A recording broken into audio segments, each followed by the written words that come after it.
আর একটা হচ্ছে বিস্তারণ মাধ্যম, বিস্তারিত বস্তুকণা, আর এটা হচ্ছে বিস্তারণ মাধ্যম।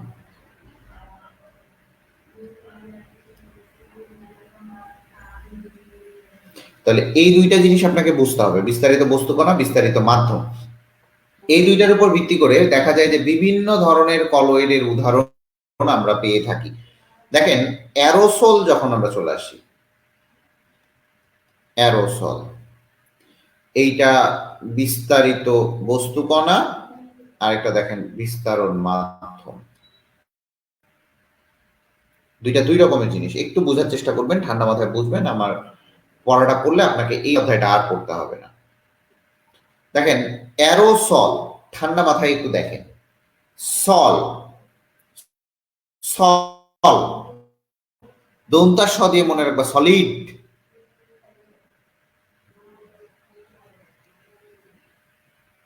এটা হচ্ছে সলিড, খুবই ভালো মতো মনে রাখবেন। তাহলে সল, সল দন্তার সাথে সলিড, দন্তার সাথে সলিড। আপনি কোনো ট্রিক্স মনে রাখবেন না, একটা নাম ধরে মনে রাখবেন। যেমন দেখেন আমি বিসিএস এর যদি বলি GI product, GI product total এখন 21টা, সবাই মুখস্থ করবে। দেখেন আমি মুখস্থ না করে কেমনে পড়াই। জি আই কয়টা ওয়ার্ড ভাইয়া? দুইটা ওয়ার্ড। আই দেখতে কিসের মতো? একের মতো। জিআই মানে 21টা, শেষ। জিআই মানে 21টা। এখন আগে 17টা ছিল, এখন 4টা বাড়ে গেছে 21টা। এখন আমি মিলাইতে পারি, আগে 17টা মিলাইতে পারতাম না। যাই হোক, কয়েকদিন পর আমি সাধারণ জ্ঞান ক্লাস দেবো, খুব তাড়াতাড়ি আমি সাধারণ জ্ঞানের টিচার হয়ে যাচ্ছি। চলে আসেন, সল দন্তা স দিয়ে দেখবেন সলিড। তাহলে অ্যারোসলের বিস্তারিত বস্তুকণা হচ্ছে সলিড। আর আপনি জানেন অ্যারোসল ফিস ফিস, অ্যারোসল কি? ফিস ফিস। বিস্তারিত মাধ্যম করা হচ্ছে গ্যাস, যেটা বের হচ্ছে ফিস ফিস। আপনি এখান থেকে গেলেন, অ্যারোসল মারলেন, দেখেন কি কি ভাইয়া, গ্যাস কি কি, ফিস ফিস এরকম লেখেন। উদাহরণ হচ্ছে ধোঁয়া, কুয়াশা, কুয়াশা তো না, কুয়াশা আসবে না, কুয়াশা আবার আলাদা। ধোঁয়া, আরেকটা হচ্ছে ধুলাবালি। আবার এই অ্যারোসলটাই, ভালো করে বুঝেন, এই অ্যারোসলটারই বিস্তারিত বস্তুকণা আবার থাকে তরল। বিস্তারিত বস্তুকণা কি থাকবে? তরল। আবার বিস্তারণ মাধ্যম হচ্ছে গ্যাস। এইটা মনে রাখতে আমি বলবো না, কারণ আপনি জানেন যে কুয়াশা হচ্ছে তরল, ভালো করে বুঝবেন। কুয়াশা, কুয়াশাটা দেখবেন ভেজা, ভেজা, কিন্তু মাধ্যমটা কি? গ্যাসিয়াস মাধ্যমে থাকে। কুয়াশা দেখবেন না চারপাশে ছড়ায় থাকে, বাট আপনার এটা হচ্ছে তরল। কুয়াশা আর একটা হচ্ছে মেঘ। এই দুইটা হচ্ছে আমার কি? অ্যারোসলের বিস্তারিত বস্তুকণা যখন তরল, এইটাও অ্যারোসল এক ধরনের। এরপরে চলে আসে foam, shaving foam. Shaving foam কি আকারে পাও বলো? শেভিং ফোম, শেভিং ফোম দেখবা যে শেভিং ফোমটা আসলেই হচ্ছে তরল মাধ্যমে থাকে। ভালো করে বুঝো, মাধ্যমটা কি? মাধ্যমটা কি? একটা বোতলের মধ্যে, ভালো করে বুঝো, বোতলের মধ্যে ঢুকাইছো, বোতলের মধ্যে তোমার কি হিসেবে আছে সেটা। এখন দেখো এই ফোমটা বোতলের মধ্যে যেটাতে থাকবে সেটা দেখবে যে তরল আকারে, ফোমটা কিন্তু আসলেই তরল। বাট বস্তুকণা যেগুলো থাকবে ওগুলো দেখবে গ্যাসিয়াস বস্তুকণা। বস্তুকণা যেটা থাকবে ওটা দেখবে গ্যাসিয়াস বস্তুকণা। ঠিক আছে, এটা হচ্ছে ফোম। ফোম কি? একটা হচ্ছে পাকানো ক্রিম, সাবানের ফেনা। এগুলা কিন্তু পড়তে হবে, পাকানো ক্রিম, সাবানের ফেনা, এই জিনিসগুলো আপনাকে পড়তে হবে। এই জিনিসের উদাহরণগুলো মনে রাখতে হবে, বারবার আসে। চলে আসি জেল, চলে আসি জেল। জেল আপনি জানেন যে মাথায় যেটা ইউজ করেন, মাথায় যেটা ইউজ করেন, এই যে যেটা আপনার চুলটাকে হার্ড করে রাখে। বিস্তারিত বস্তুকণা, বিস্তারণ মাধ্যম। আচ্ছা, তো বিস্তারিত বস্তু কণাটা দেখা যায় এটা তরল, বাট মাধ্যমটা কি, ওটা দেখবেন সলিড সলিড অবস্থায় থাকে, মানে সেমি সলিড বলা হয় এটাকে, যে একটা কাপের মধ্যে আছে, ওই কাপের মধ্যে মনে করেন যে থলথল থলথল থলথল অবস্থায় থাকে, তাই না? ওটা কিন্তু মনে করেন যে ওরকম করে হাত দিয়ে এরকম করে উঠায় মাথায় মারতে হয়, তার মানে অবশ্যই সেটা হচ্ছে সলিড অবস্থায় থাকে। ঠিক আছে ভাইয়া, মনে রাখবো কিভাবে? দিয়ে মনে রাখবা হচ্ছে জল, দিয়ে মনে রাখবা হচ্ছে জল, তাহলে বিস্তারিত বস্তু কণা হচ্ছে জল, আর মাধ্যম হচ্ছে সলিড। ঠিক আছে, ক্লিয়ার এইটুকু? চলে আসি ইমালশন। ইমালশন দুইটা আছে, একটা আছে তরল তরল ইমালশন। ও আচ্ছা, জেলের উদাহরণটা ভালো মতো পড়বেন, যে জেলি, পনির, দই, জেলি, পনির, দই, জুতোর কালি,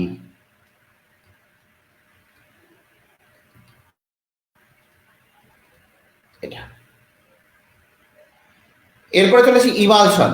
এটা হচ্ছে তরল তরল ইমালশন থাকে, তরল তরল ইমালশন থাকে। আমি আবারও বলি, এই তরল তরল ইমালশনটা হচ্ছে দুধ, shampoo, cream.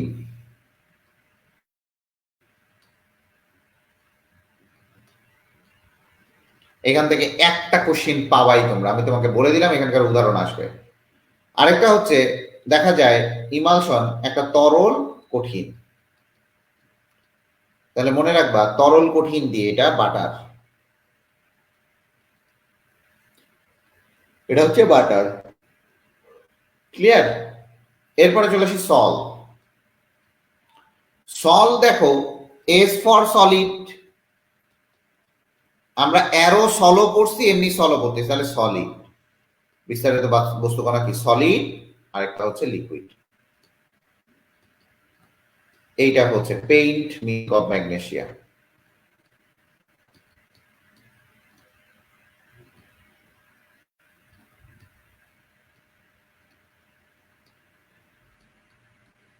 Paint, milk of magnesia, এইটুকু বোঝা গেছে?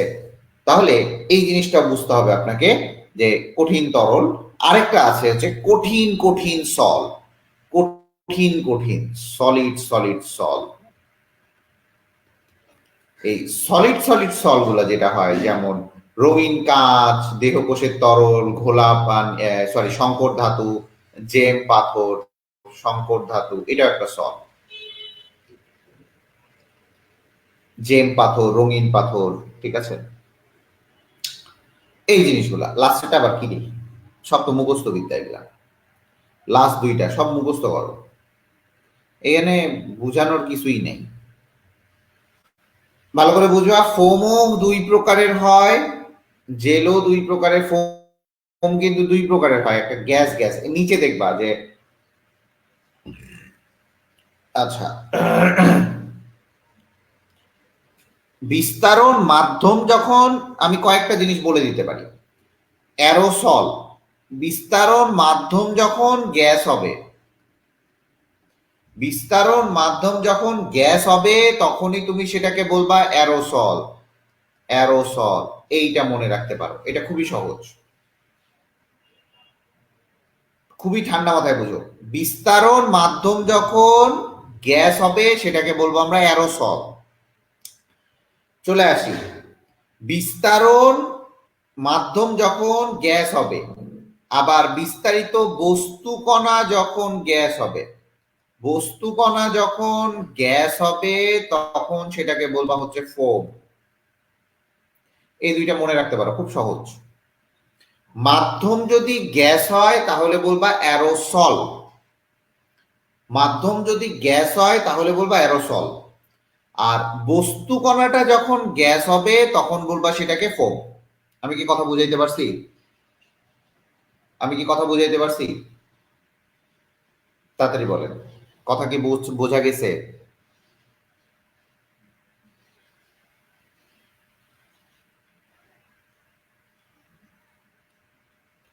এখন আসি, খুবই ক্লিয়ার করি, আমি খুবই সহজভাবে আপনাকে আমি পড়াবো। কারণ আমি জানি আপনারা মানে খুবই ফাঁকিবাজ। বিস্তারিত বস্তুকণা, ভালো করে বুঝবেন, বিস্তারিত বস্তুকণা যখন তরল হবে তখন সেই কলয়েডটির নাম হবে জেল, জেল অথবা ইমালশন। ঠান্ডা মাথায় বুঝেন, বিস্তারিত বস্তুকণা যখন তরল হবে তখন সেটাকে আমরা বলবো জেল অথবা ইমালশন, জেল অথবা কি ইমালশন। যখন দেখবেন বিস্তারিত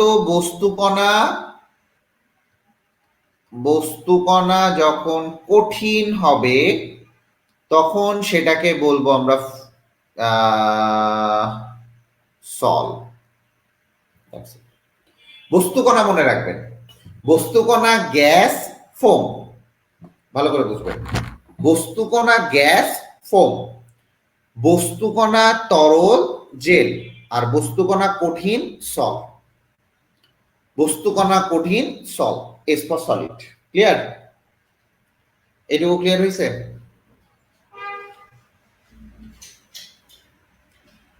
চলে আসে। ও, এটা তো এক্সট্রা নিয়ে নিছি। তাহলে আমার কথা মনে হয় বুঝতে পারছেন। চলে আসেন, চলে আসেন সাসপেনশন।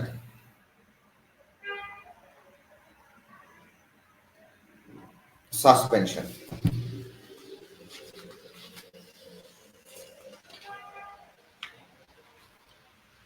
আচ্ছা, সাসপেনশনের আগে আপনাকে আমি একটা জিনিস পড়াই, সেটা হচ্ছে কোয়াগুলেশন। চলে আসেন, কোয়াগুলেশন, হার্ডি-সুজি সূত্র করতে হবে।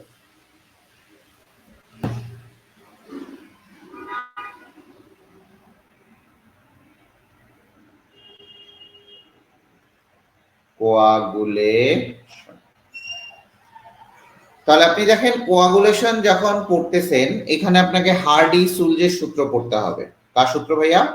হার্ডি-সুলজের সূত্র পড়তে হবে।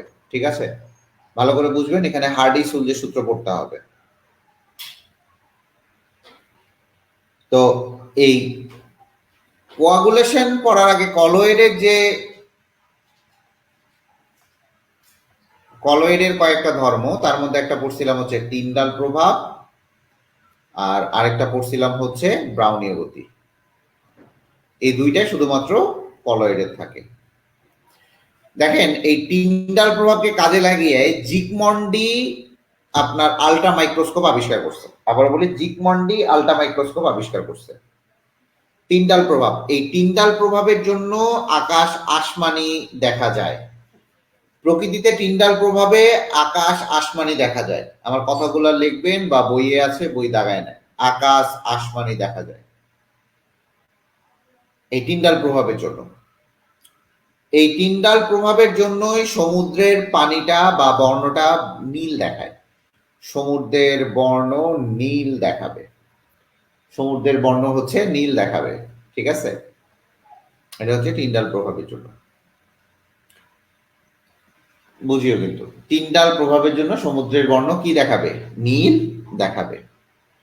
আচ্ছা, তো এই জিনিসগুলো একটু ভালো মতো পড়বেন যে জলরাশি নীল দেখায় নিচের কোনটির কারণে? টিন্ডাল প্রভাবের জন্য। ঠিক আছে, তো কোয়াগুলেশন যখন পড়বেন, কোয়াগুলেশনের জন্য আপনি দুই ধরনের কিছু কিছু জিনিস পাবেন। একটা হচ্ছে দেখা যায় কলয়েড কণার আকার টাকার এই কারণে। ঠিক আছে, তো খুবই ভালো কথা, কিছু কিছু কলয়েড কণার রং করতে হবে। দেখেন, কিছু কিছু কলয়েড কণার রং করতে হবে, কারণ কলয়েড কণার রংটা নির্ভর করে, ভালো করে বুঝবেন, কলয়েড কণার রংটা নির্ভর করে কলয়েড কণার আকারের উপর। কলয়েড কণার আকারের উপর কলয়েড কণার রংটা নির্ভর করে। এই রংটা নির্ভর করে কণার আকারের উপর।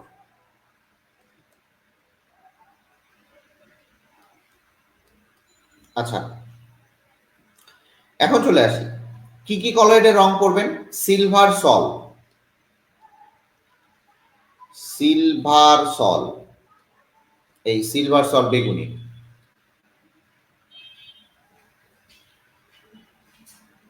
এটা হচ্ছে বড় কণার সিলভার সল।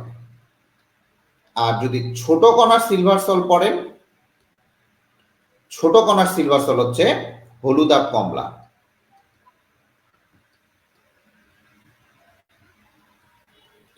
এই কাজ করবেন। বড় কণার সিলভার সল হচ্ছে বেগুনি, মানে বড় কণাগুলো ডিপ কালার দেয়, কারণ বড় কণার কারণে ওয়েভ লেন্থের সাথে একটা সম্পর্ক আছে। বাট ছোট কণাগুলো দেখবা হালকা কালার দিচ্ছে। ছোট কণাগুলো কি দিচ্ছে? হালকা কালার দিচ্ছে। বড় কণার যদি গোল্ড সল পড়ো, গোল্ড সল এটাও নীল বর্ণের, আর যদি ছোট কণার গোল্ড সল পড়ো সেটা আবার লাল বর্ণের। এই কালার গুলো ভালো মতো পড়বেন। ছোট কণার গোল্ড সলটা কি বর্ণের ভাইয়া? লাল বর্ণের। আমার কথা মনে হয় বুঝতে পারছেন আপনারা। এই জিনিসগুলো আপনাদেরকে করতে হবে। এরপরে চলে আসি কলয়েড প্রস্তুতি।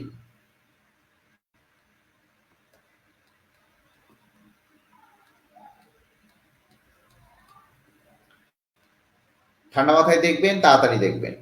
কলয়েড প্রস্তুতি দুই ভাবে করতে পারেন, একটা হচ্ছে বিভাজন পদ্ধতি, আর আরেকটা হচ্ছে ঘনীভবন পদ্ধতি বা কনডেনসেশন। একটা হচ্ছে ডিসপারশন প্রসেস আর একটা কনডেনসেশন প্রসেস, যেগুলো আপনাকে বিভাজন পদ্ধতি একটা, আর আরেকটা হচ্ছে ঘনীভবন পদ্ধতি।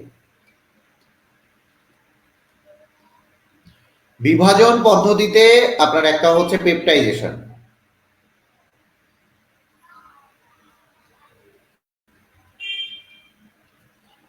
বিভাজন পদ্ধতিতে ভালো করে বুঝবেন, একটা হচ্ছে পেপটাইজেশন,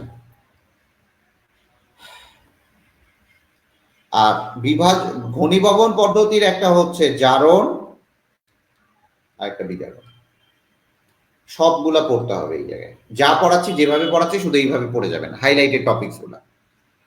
তাহলে বিভাজন পদ্ধতি আপনি পেপটাইজেশন করতেছেন, তাহলে পেপটাইজেশন পদ্ধতিতে কি করা হয় বা পেপটাইজেশন পদ্ধতিতে কাকে সলভ করা হয় ভালো করে বুঝবেন। পেপটাইজেশন, তো পেপটাইজেশন পদ্ধতিতে কি করা হচ্ছে সেটা একটু দেখেন, আমি একটু বলি। দেখেন, পেপটাইজেশন পদ্ধতিতে এই জায়গায় পেপটাইজিং এজেন্ট ব্যবহার করা হয়। এখানে পেপটাইজিং এজেন্ট ব্যবহার করা হয়।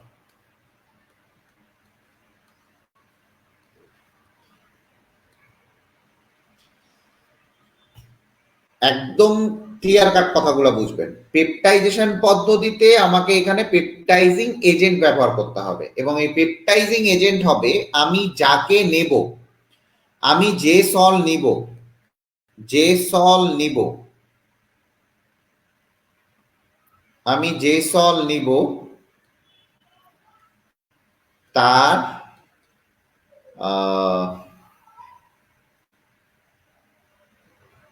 ক্লোরাইড লবণ, অথবা দেখা যায় যে তার সম আয়ন যদি করি, ঠান্ডা মাথায় বুঝবেন। তাহলে পেপটাইজিং এজেন্ট এখানে কি? পেপটাইজিং এজেন্টটা আপনার এই জায়গাটাতে, পেপটাইজিং এজেন্টটা আপনার এই জায়গায় যে সল নিব তার সম আয়ন। তার মানে যদি আমি ফেরিক হাইড্রোক্সাইড সল নেই FeOH3, তাহলে এই জায়গায় আমি পেপটাইজিং এজেন্ট কাকে নিব বলেন দেখি? পেপটাইজিং এজেন্ট কাকে নিব বলেন দেখি? বলেন দেখি পেপটাইজিং এজেন্ট আমি কাকে নিব? তাড়াতাড়ি বলেন।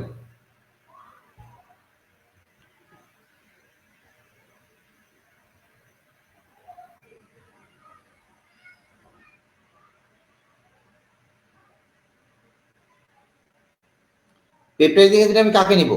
সম আয়ন বলছি। সম আয়ন এই জায়গায় আরো বলতে পারি যে সম ক্যাটায়নও বলতে পারো। সম আয়ন না বলে সম ক্যাটায়নও বলতে পারো। বলেন পেপটাইজিং এজেন্ট কাকে নিব? কই কথা বলেন না কেন?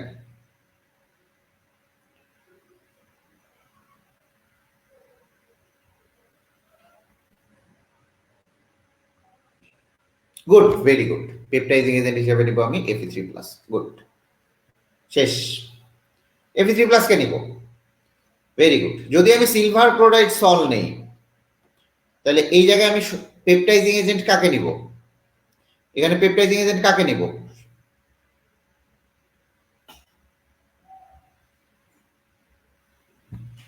পেপটাইজিং এজেন্ট কাকে নিব?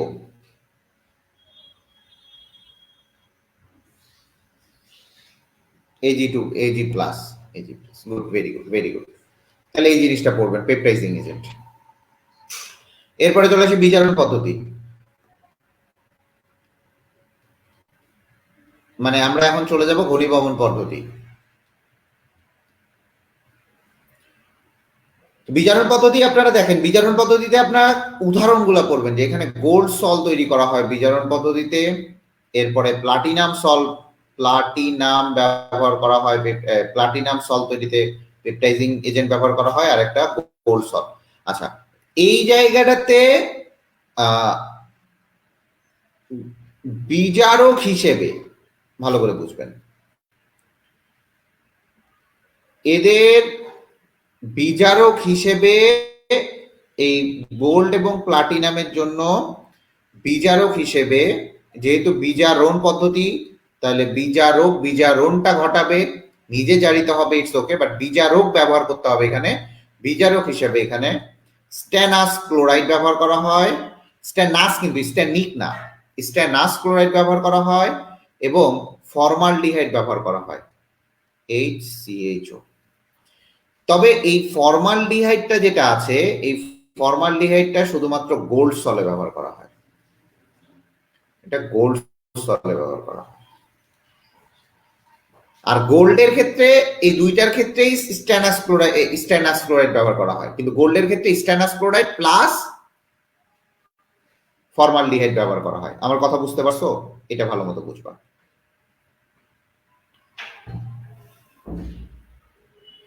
আচ্ছা, তো দেখা যায় যখন তুমি এগুলা গোল্ড সল টোল্ড সল এগুলা করতেছো, এই গোল্ড সলের ক্ষেত্রে যখন আমি এই ফর্মালডিহাইডটা ব্যবহার করি তখন HCl ব্যবহার করা হয়, HCl উৎপন্ন হয়। তো এই জায়গায় দেখা যায় HCl কে নষ্ট করার জন্য, এই HCl যখন তুমি গোল্ডের সাথে যখন তুমি ফর্মালডিহাইডটা ব্যবহার করবে তখন HCl উৎপন্ন হয়। HCl কে বিনষ্ট করার জন্য দেখো কোশ্চিন কোথা থেকে হয়, বিনষ্ট করার জন্য K2CO3 ব্যবহার করা হয়, বিনষ্ট করার জন্য এটা ব্যবহার করা হয়। চলে আসি জারণ পদ্ধতি, আর বেশি পড়াবো না। জারণ পদ্ধতি,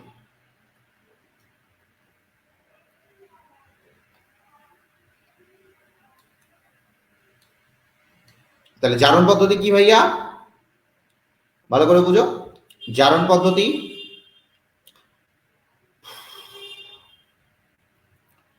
অধাতব মৌলের সল তৈরি করা হয়, ভালো করে বুঝবো।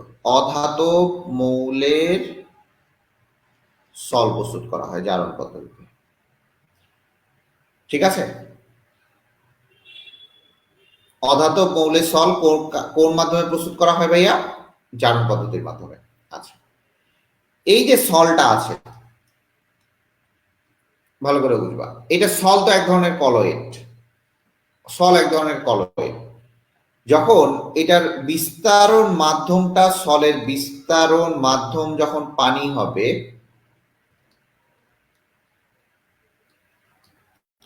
সেটাকে বলবো আমরা হাইড্রোসল।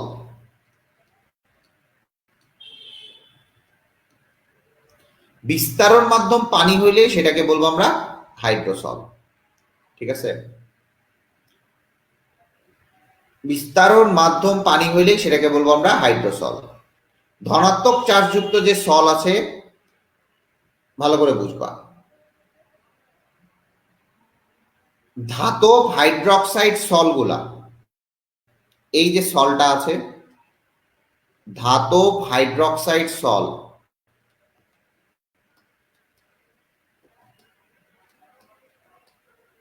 ধাতব হাইড্রক্সাইড সলগুলো হয় হচ্ছে ধনাত্মক চার্জযুক্ত।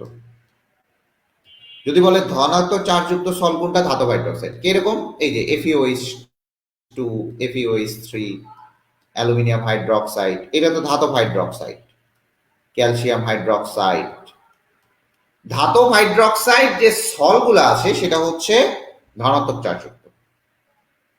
আবার দেখা যায় যে ধাতব হাইড্রক্সাইড সলগুলা, খুবই ভালো কথা, ধাতুর কিছু কিছু সল আছে, যেমন গোল্ড সল, ধাতুর সল থাকে, ডিরেক্ট ধাতুর সল, এটা হচ্ছে ডিরেক্ট ধাতুর সল, যেমন গোল্ড সল।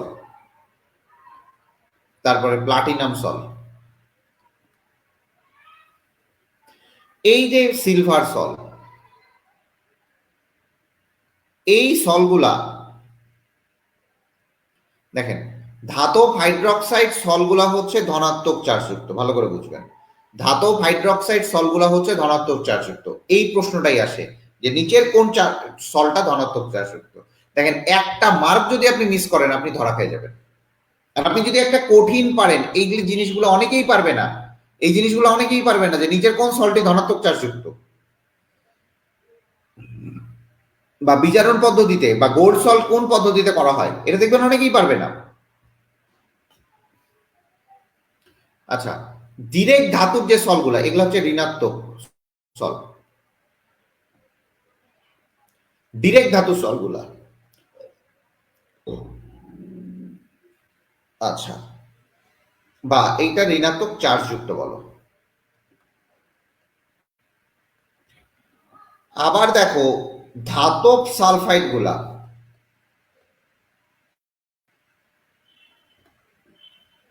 ধাতব সালফাইড গুলা, এই সলগুলা হচ্ছে ঋণাত্মক চার্জ যুক্ত।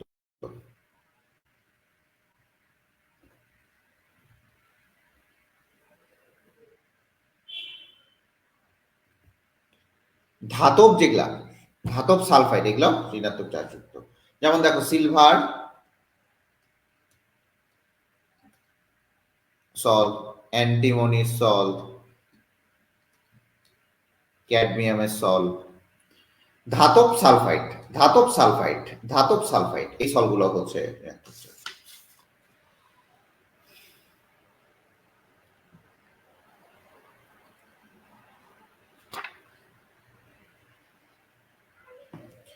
আচ্ছা, এরপরে চলে আসুন, এরপরে চলে আসেন দ্রাবক আকর্ষী আর দ্রাবক বিকর্ষী কিছু কিছু কলয়েড।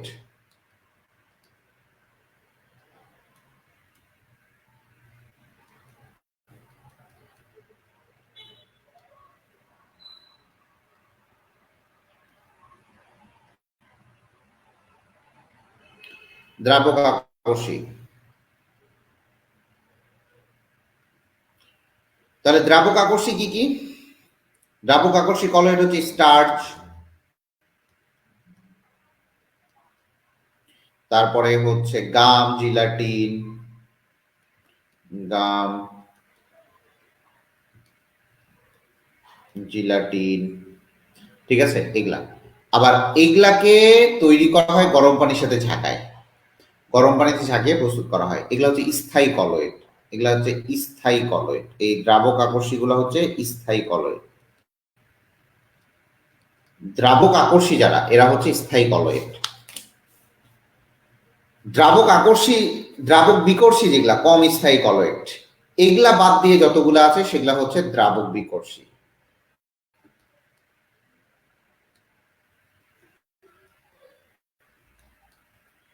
এগুলা হচ্ছে অস্থায়ী কলয়েড।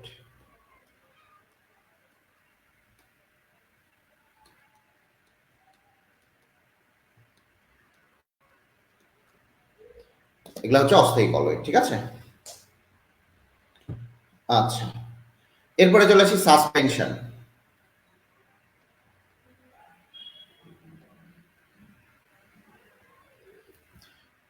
মোস্ট প্রবাবলি সাসপেনশনের উদাহরণগুলো পড়বেন।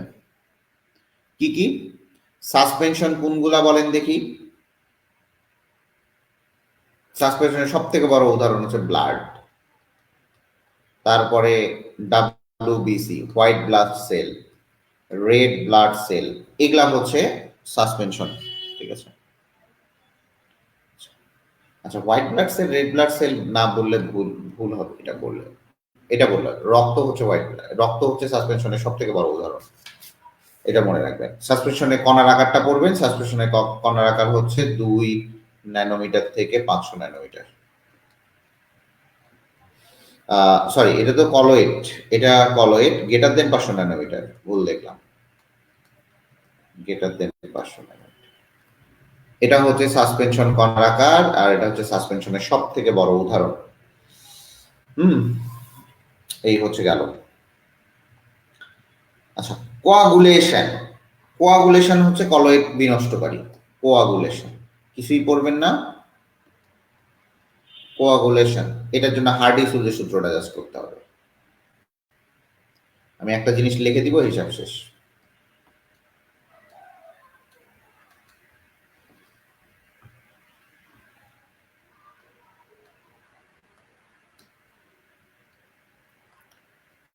হার্ডি-সুজের সূত্র।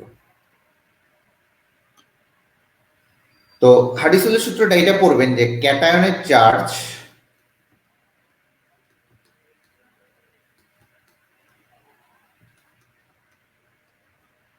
অ্যানায়নের চার্জ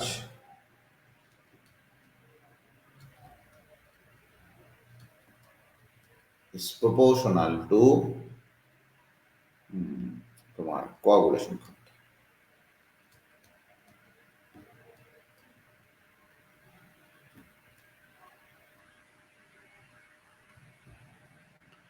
আবারও আমি সুন্দর করে বলে দিচ্ছি, ক্যাটায়নের চার্জ অ্যানায়নের চার্জ, মানে ক্যাটায়নের চার্জ যত বড়, এখন মনে করো অ্যালুমিনিয়াম 3+,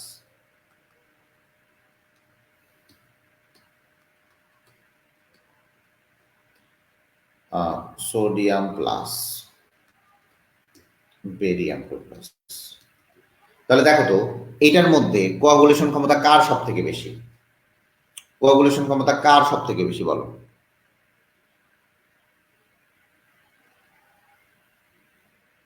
বলো তো কার সব থেকে বেশি?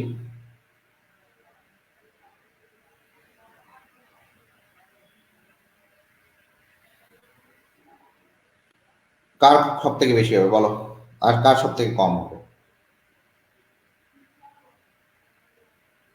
Good, very good. কোয়াগুলেশন ক্ষমতা হবে অ্যালুমিনিয়াম 3+ এর,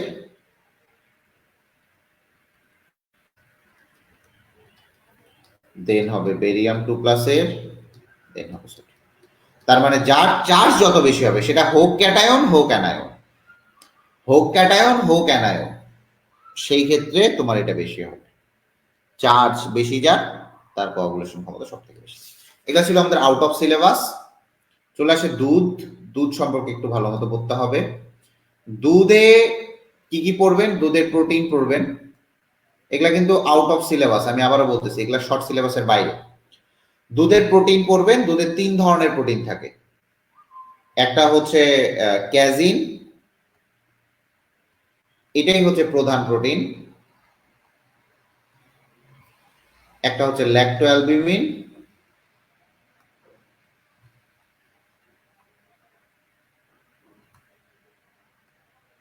আরেকটা হচ্ছে ল্যাক্টোগ্লোবিউলিন।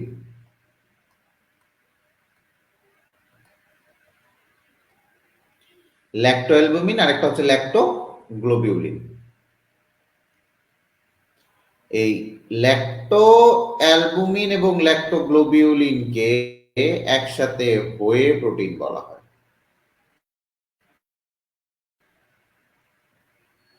এই দুইটাকে একসাথে বলা হয় হয়ে প্রোটিন।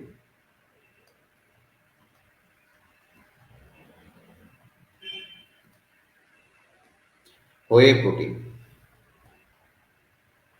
ল্যাক্টোঅ্যালবুমিন এবং ল্যাক্টোগ্লোবিউলিনকে।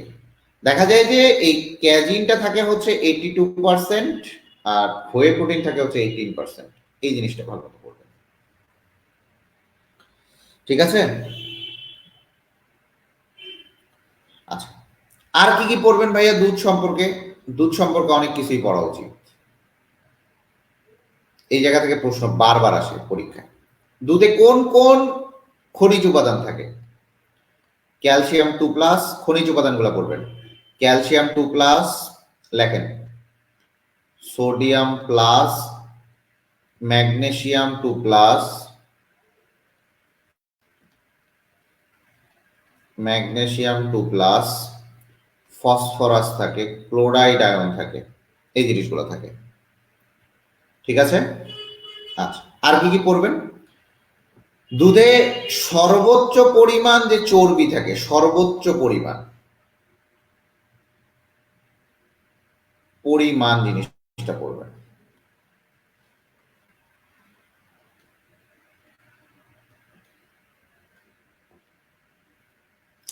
দেখেন, চর্বি থাকে, সর্বোচ্চ পরিমাণে চর্বি থাকে হচ্ছে মহিষের দুধে। সর্বোচ্চ পরিমাণ প্রোটিন থাকে হচ্ছে ভেড়ার দুধে।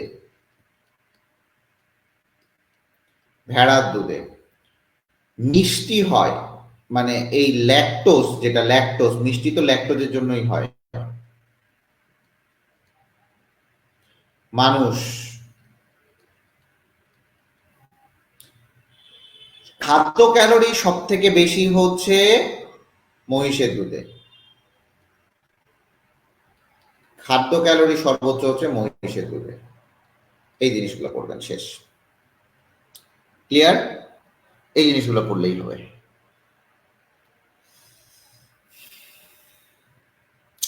এটুকু ক্লিয়ার? দুধ সম্পর্কে এই কয়েকটা জিনিস পড়লেই হবে, ঠিক আছে? আচ্ছা, দুধের আরেকটা জিনিস পড়বেন, সেটা হচ্ছে দুধের পিএইচ। দুধের পিএইচ হচ্ছে 6.6 থেকে 6.9। That's it, it's important, most important. 6.6 to 6.9, এই কয়েকটা দুধ সম্পর্কে পড়বেন, হিসাব শেষ। চলে আসে পরে, দুধ থেকে মাখন প্রস্তুতি, এগুলো ইম্পর্টেন্ট। দুধ থেকে মাখন প্রস্তুতি, দুধ থেকে মাখন প্রস্তুতি।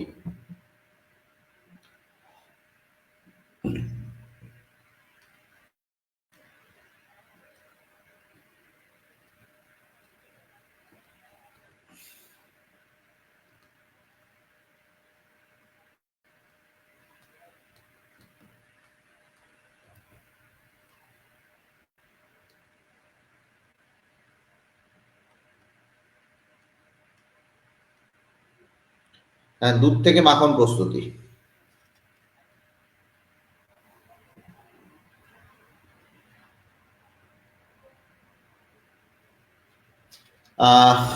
এই জায়গায় একটু দাঁড়ান।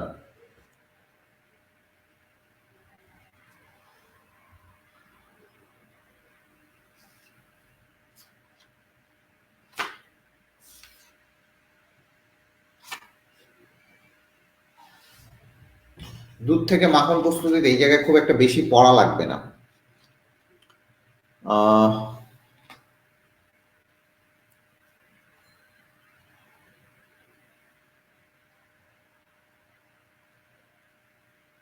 এটা এখানে, এটা একবার রিডিং করলে পড়বেন, না পড়লে নাই, এটা পড়া লাগবে না। এটা আসলে এই জিনিসগুলো খুবই আপনাদেরকে বাছে বাছে জিনিসগুলো আমি দেখাই দিব, যেগুলা শুধুমাত্র পড়লেই হবে। এরপরে চলে আসি মাখন পানি মুক্তকরণ।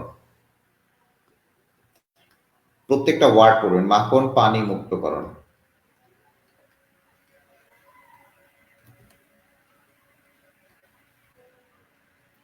এই ক্ষেত্রে দেখা যায় সোডিয়াম ক্লোরাইড ব্যবহার করা হয়। ভালো করে বুঝবেন, এই ক্ষেত্রে সোডিয়াম ক্লোরাইড ব্যবহার করা হয়, ঠিক আছে? যে পানিটা মুক্তকরণের জন্য এখানে সোডিয়াম ক্লোরাইড ব্যবহার করা হয়। এখানে সোডিয়াম ক্লোরাইডটা হচ্ছে প্রিজারভেটিভস হিসেবে থাকে, প্রিজারভেটিভস। এই সোডিয়াম ক্লোরাইডের যে প্রসেসটা, সেটাকে কি বলা হয়? আচ্ছা, গেল। চলে আসি মাখন থেকে ঘি উৎপাদন। মাখন থেকে ঘি উৎপাদন, হ্যাঁ, প্রত্যেকটা জিনিসের কি কি পড়তে হবে আমি সব বলে দিচ্ছি। মাখন থেকে ঘি উৎপাদন, এই জায়গাটাকে দুইটা প্রসেস করবেন। এখানে পাস্তুরাইজেশন প্রসেসে জিনিসটা পড়বেন, পাস্তুরাইজেশন।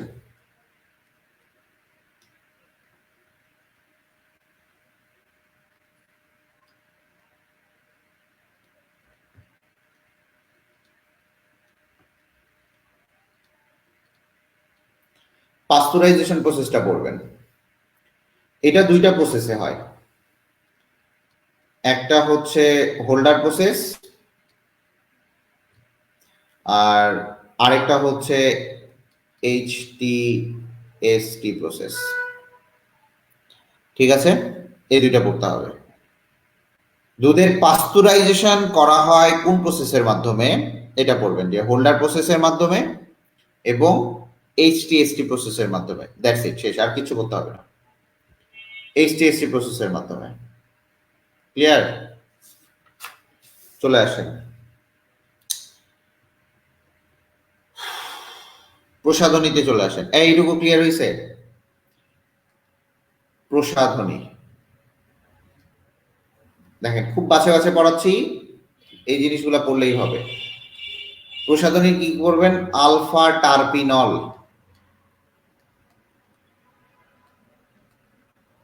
আলফা টার্পিনলের নামটা পড়বেন, যে আলফা টার্পিনলের আইইউপিএসি নাম, আইইউপিএসি নাম। যা যা বলে দিচ্ছি এই জিনিসগুলো পড়বেন। ম্যানথল কি? ম্যানথল এটা হচ্ছে চাক্রিক অ্যালকোহল।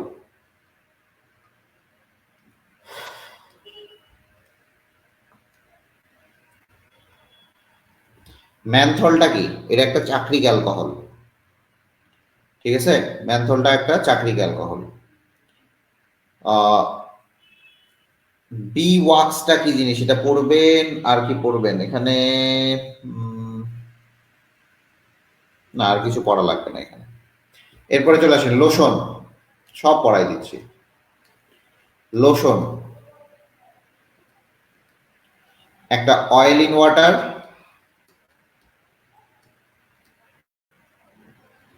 আর একটা ওয়াটার ইন অয়েল। এটা মনে রাখবেন, অয়েল ইন ওয়াটার, ওয়াটারের মধ্যে অয়েল আছে, তার মানে অয়েলটা কম পরিমাণে আছে। তার মানে অয়েলটা যখন কম পরিমাণে থাকবে, এটা আমরা ভ্যানিশিং ক্রিম বা গরমের সময় যেটা ইউজ করি, গরমের সময় ইউজ করি, এবং সেটাকে আমরা বলবো হচ্ছে ভ্যানিশিং ক্রিম। Vanishing cream. আর যেটা ওয়াটার ইন অয়েল, অয়েলের মধ্যে অল্প একটু ওয়াটার থাকবে, সেটাকে বলবো হচ্ছে আমরা কোল্ড ক্রিম।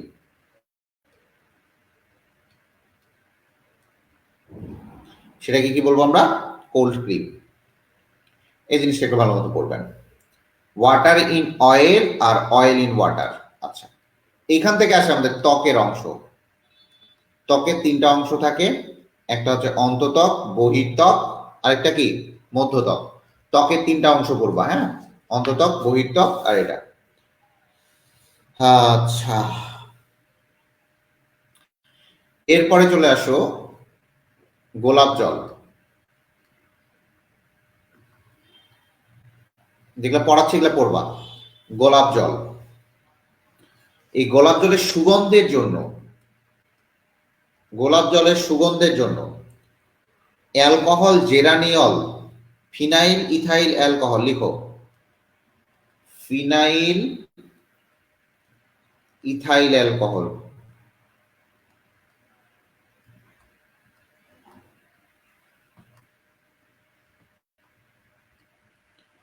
আরেকটা হচ্ছে জেরানিয়ল।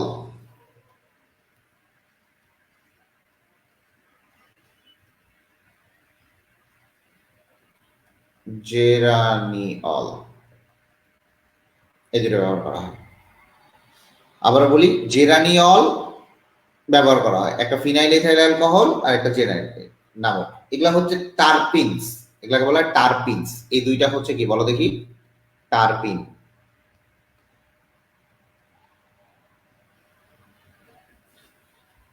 তাহলে এগুলা বুঝতে হবে, হ্যাঁ?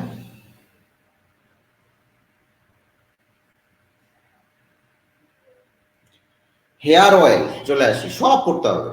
দেখেন, যেগুলা যেগুলা পড়তে হবে সেই জিনিসগুলো আমি পড়ে দিচ্ছি, যেগুলা যেগুলা পড়তে হবে সেই জিনিসগুলো আপনাকে বলে দিচ্ছি আমি।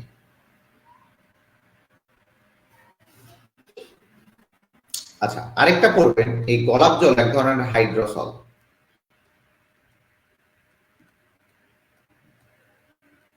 গোলাপ জল এক ধরনের হাইড্রোসল। পরের দিকে চলে আসি হেয়ার অয়েল।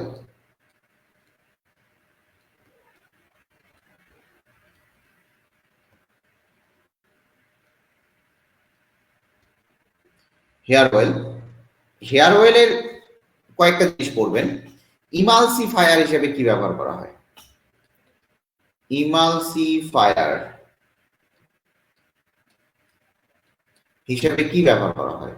এই ইমালসিফায়ার হিসেবে কি ব্যবহার করা হয় এটা একটু পড়বেন। এটা হচ্ছে অলিক অ্যাসিড ব্যবহার করা হয়।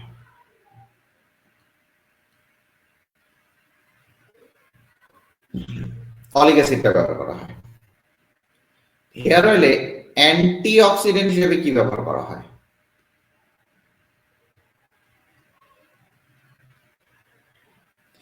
অ্যান্টিঅক্সিডেন্ট হিসেবে কি ব্যবহার করা হয়? এটা হচ্ছে টারশিয়ারি বিউটাইল হাইড্রোকিউনন।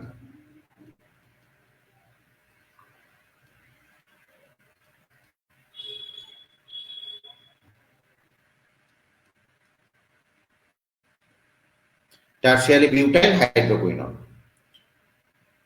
আচ্ছা, এখানে তোমার একটু বোঝার চেষ্টা করবা। এই জায়গায় ইমালসিফায়ার রং ডাই হিসেবে দেখা যায় yellow number 10, green number 6, red number 17 ব্যবহার করা হয়। এগুলো হচ্ছে ডাই এর কালার, কিছু কিছু মানে রঙের কালার। চলে আসে ট্যালকম পাউডার।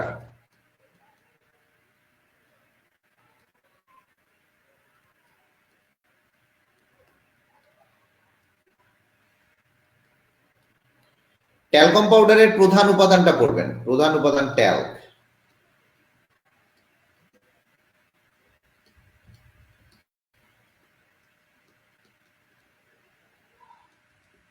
প্রধান উপাদান ট্যাল্ক।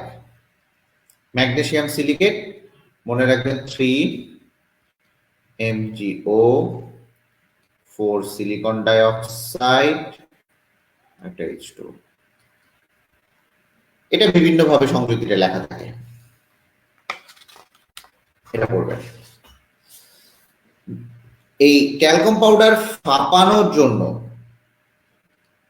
ট্যালকম পাউডার ফাঁপানোর জন্য কি ব্যবহার করা হয় বলেন, বলতে পারবেন?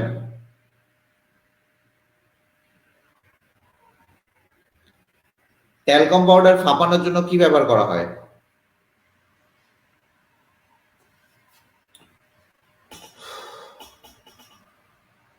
কি ব্যবহার করা হয়? কেউ বলতে পারে না।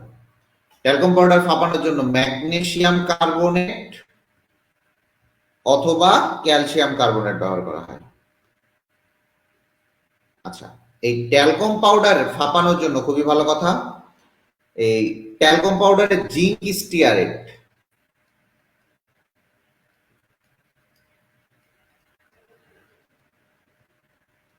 এই জিঙ্ক স্টিয়ারেট হচ্ছে তোমার অ্যান্টিসেপটিক হিসেবে ব্যবহার করা হয়।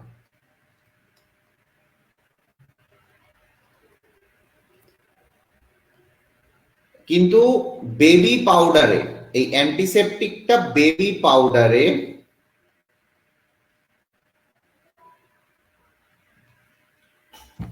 এখানে ব্যবহার করা হয় বোরিক অ্যাসিড।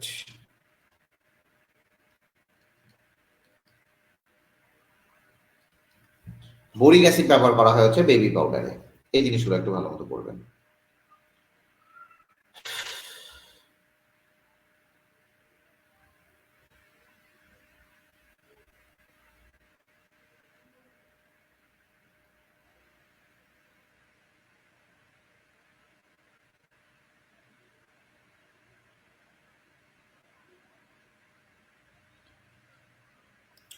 ক্লিয়ার?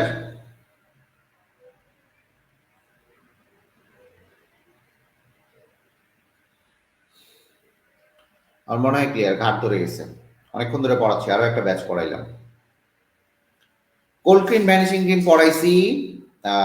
কোল্ড ক্রিমে poly ethyl glycol, sodium stearic alcohol, এগুলো অনেক কিছু ব্যবহার করা হয়। ভ্যানিশিং ক্রিমে পড়াইছি, খুবই ভালো কথা। কোল্ড ক্রিম ভ্যানিশিং ক্রিমের আর এগুলো পড়ার অত দরকার নাই।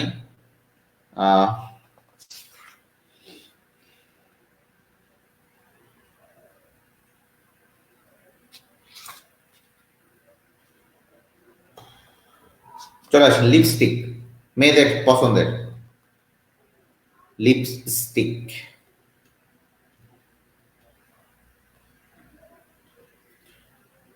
এখানে পিগমেন্টটা পড়বেন, লিপস্টিকের পিগমেন্ট পড়বেন।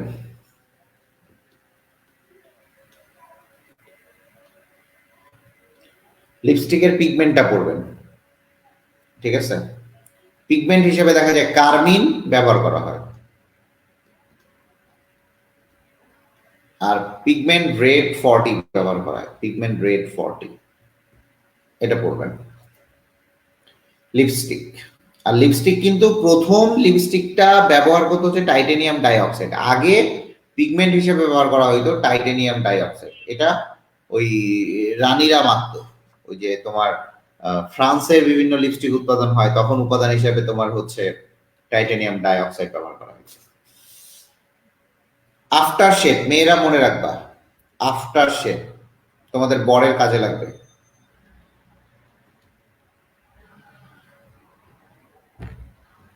আফটার শেপ,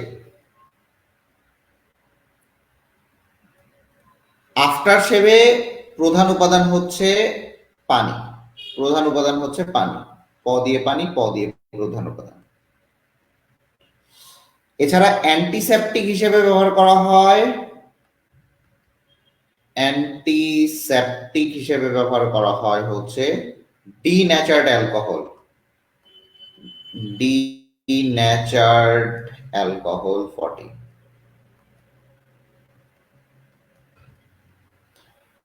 ময়েশ্চারাইজার,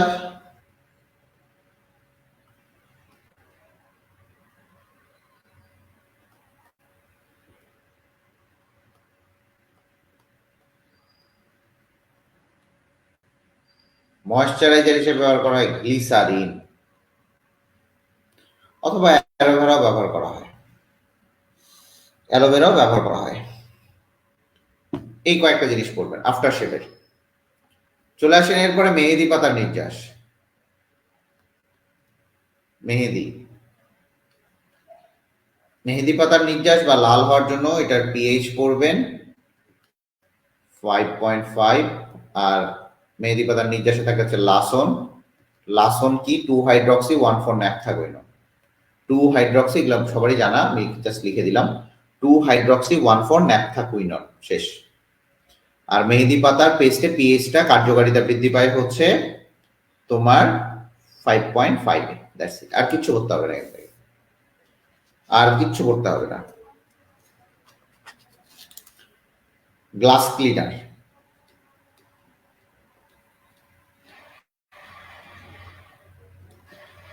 গ্লাস ক্লিনারে পড়বেন হচ্ছে এখানে উইক বেস ব্যবহার করা হয়,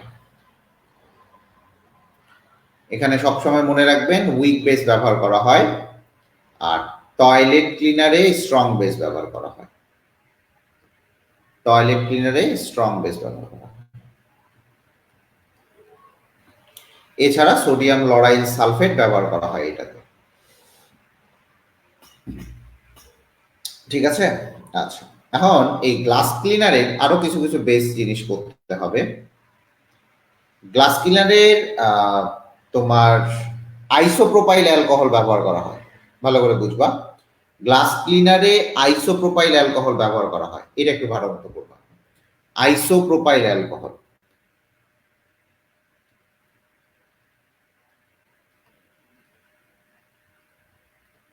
আইসোপ্রোপাইল অ্যালকোহল ব্যবহার করা হয়। এই জিনিসগুলো যদি পড়ো সেই ক্ষেত্রে তোমার সুবিধা হবে। টয়লেট ক্লিনারে তুমি জানো caustic soda, caustic soda, sodium hydroxide, sodium lauryl sulphate, হ্যানথেন এগুলো ব্যবহার করা হয়, এই দুইটা পড়লেই হচ্ছে। কাজের সংকেত, সংযুতি, এগুলো পড়ে নিবা। ভিনেগার প্রস্তুতি তোমরা সবাই জানো, ভিনেগার প্রস্তুতিটা পড়বা। ভিনেগার প্রস্তুতি মোস্ট ইম্পর্টেন্ট, ভিনেগার প্রস্তুতি। এখানে কি কি ব্যবহার করা হয়, কি কি জিনিস ব্যবহার করা হয় দেখেন, এখানে কয়েকটা জিনিস মনে রাখবেন। ভিনেগার প্রস্তুতিতে অ্যামোনিয়াম সালফেট ব্যবহার করা হয়, এটা আপনারা জানতেন।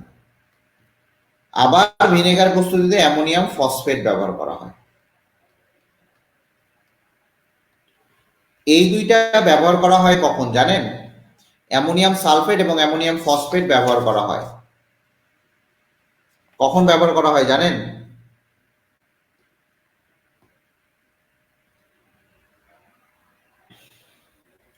এই দুইটা ইস্ট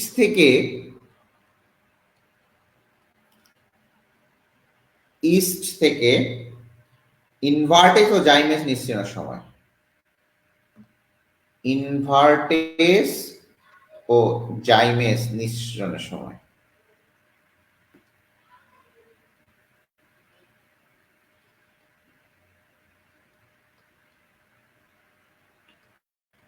যেন এটা অনেক ফাস্ট বের হয়। ইনভার্টেস এবং জাইমেস এই দুইটা আপনারা সবসময় ভুল করবেন, এই জিনিস আপনারা পড়েন নাই, এই জিনিস আপনারা পড়েন নাই, দ্যাটস ওয়াই এই জিনিসটা ভুল করতে পারেন। ইনভার্টেস এবং জাইমেস নিঃসরণের সময় আমার কি ব্যবহার করা হয়? অ্যামোনিয়াম সালফেট এবং অ্যামোনিয়াম ফসফেট ব্যবহার করা হয়। তো দেখা যায় যে এখানে আপনারা পড়বেন ইনভার্টেস জাইমেস কোথা থেকে নিঃসৃত হয়? ইনভার্টেস এবং জাইমেস নিঃসৃত হয় হচ্ছে ইস্ট থেকে। আচ্ছা, আরো কিছু কিছু পড়বেন, এই জায়গায় রিয়াকশন গুলা পড়বেন, যে C12H22O11 প্লাস যদি পানি দেও, এখান থেকে কি পড়বেন? ইনভার্টেস পড়বেন। টেম্পারেচারটা পড়বেন 37 ডিগ্রি সেলসিয়াস, মাস্ট বি পড়ে যাবেন এই টেম্পারেচারটা, মাস্ট বি। যে চিনি থেকে যখন তুমি ইনভার্ট চিনি তৈরি করবা, গ্লুকোজ এবং ফ্রুক্টোজকে বলা হয় ইনভার্ট চিনি। গ্লুকোজ প্লাস ফুক্টোজ এই দুইটাকে বলা হচ্ছে ইনভার্ট চিনি।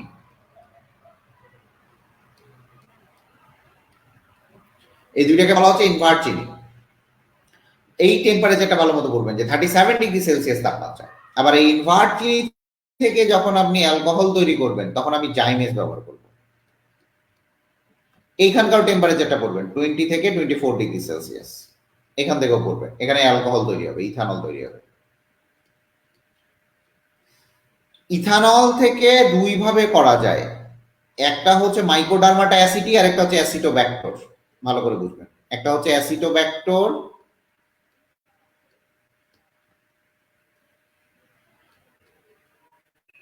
এই অ্যাসিটোব্যাক্টর থেকে আপনি পাবেন ইথানোয়িক অ্যাসিডের 6%, এটা 6% ইথানোয়িক অ্যাসিড। আর যদি মাইক্রোডার্মাটা অ্যাসিডি দেন, মাইক্রোডার্মাটা অ্যাসিডি এবং 35 ডিগ্রি সেলসিয়াস তাপমাত্রায় দিতে হবে, এই যে এইটা পড়বেন 35 ডিগ্রি সেলসিয়াস তাপমাত্রায়, তাহলে পাবেন আপনি 10% ইথানোয়িক অ্যাসিড, 10% পাচ্ছেন। কোথায় 6% আর কোথায় 10% বুঝতে পারছেন? 10% যদি আপনাকে পাইতে হয়, তাহলে আপনাকে অবশ্যই মাইক্রোডার্মাটা অ্যাসিডি দিতে হবে। আর যদি আপনাকে বলে 6% অ্যাসিডিক অ্যাসিডের জন্য আমি কোন ব্যাকটেরিয়াটা ইউজ করবো, সেটা বলে মাইক্রোডার্মাটা অ্যাসিডি। ব্যাকটেরিয়া তো না, এটা হচ্ছে এনজাইমটা ব্যবহার করবো, মাইক্রোডার্মাটা অ্যাসিডি। এগুলো কিন্তু এনজাইম প্রভাবক। আচ্ছা, বার্লির দানাকে যদি এই আপনার মাইক্রোডার্মাটা অ্যাসিডি ব্যাকটেরিয়াটা কখন জন্মে? এই মাইক্রোডার্মাটা অ্যাসিডি বা অ্যাসিডোব্যাক্টেরিয়াটা হচ্ছে মোল্ড গুঁড়া থেকে হয়। কোথা থেকে? মোল্ড গুঁড়া থেকে। এবং এইটা আপনার 15 ডিগ্রি সেলসিয়াস তাপমাত্রায় রাখতে হয়। That's the end of our chapter. আচ্ছা, আরেকটা জিনিস পড়াবো, যদি কখনো এরকম আসে যে CH3COOH প্লাস, এখান থেকে কিভাবে, যারা ফার্স্ট টাইমার আছো বলি, এখান থেকে কিভাবে ব্যাকটেরিয়া গুলো মারা যায়। এই যে H প্লাস আছে না,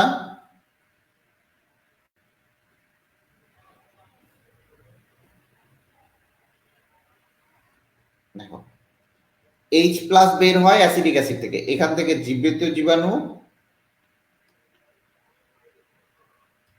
সেখান থেকে আপনি পাবেন মৃত জীবাণু। এটা সহজ। আমার পড়াগুলো বুঝতে পারছেন? আমি কিন্তু